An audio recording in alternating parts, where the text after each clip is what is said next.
रमन इशिता की love story में कई सारे टर्न आने बाकी हैं। इनकी मोहब्बतों के कई रंग दिखने बाकी हैं। खूब सारे ड्रामे हैं जो आप देखेंगे इस शो के अपकमिंग एपिसोड में। हमें उम्मीद है कि आप समझ गए होंगे कि हम यहाँ स्टार प्लस पर टेलीकास्ट हो रहे सीरियल ये है मोहब्बतें की बात कर रहे हैं, जिसमें फिलहाल मेकर्स द्वारा 1 साल का लीप लाया गया है और फिर शो की कहानी को आगे बढ़ा दिया गया है। अगर आप इस शो के रेगुलर व्यूअर हैं तो जानते ही होंगे ये बात कि इशिता रमन की जिंदगी पूरी तरह से अब बदल गई है। दोनों एक दूसरे से अलग हैं, अलग अलग देशों में है। जहां एक तरफ इशिता दिल्ली में है तो वहीं दूसरी तरफ रमन बैंकॉक में है। इसी बीच अगर आप इस शो के रेगुलर व्यूअर हैं तो जानते ही होंगे ये बात कि इशिता और विद्युत का चल रहा है अफेयर।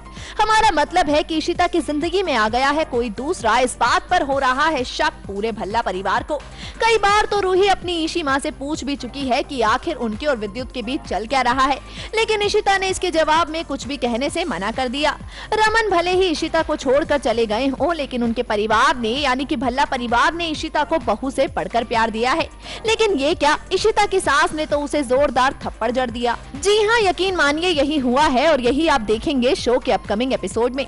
शो के आने वाले एपिसोड में आप देखेंगे कि इशिता रमन को एक साथ देख लेगी संतोषी, जिसके बाद वो हो जाएगी गुस्से से लाल पीली, क्योंकि 1 साल तक वो इस भ्रम में जी रही थी कि इशिता का साथ उसके बेटे ने बीच मझधार में ही छोड़ दिया। उसके बाद गुस्से से लाल पीली संतोषी अपने गुस्से पर काबू नहीं रख पाएगी और जड़ देगी अपनी बहू इशिता को जोरदार थप्पड़। अब ऐसे में रमन का ये राज मोहब्बतों के सफर को कहां लेकर जाता है, देखना दिलचस्प होगा। नेक्स्ट 9 न्यूज रूम की रिपोर्ट।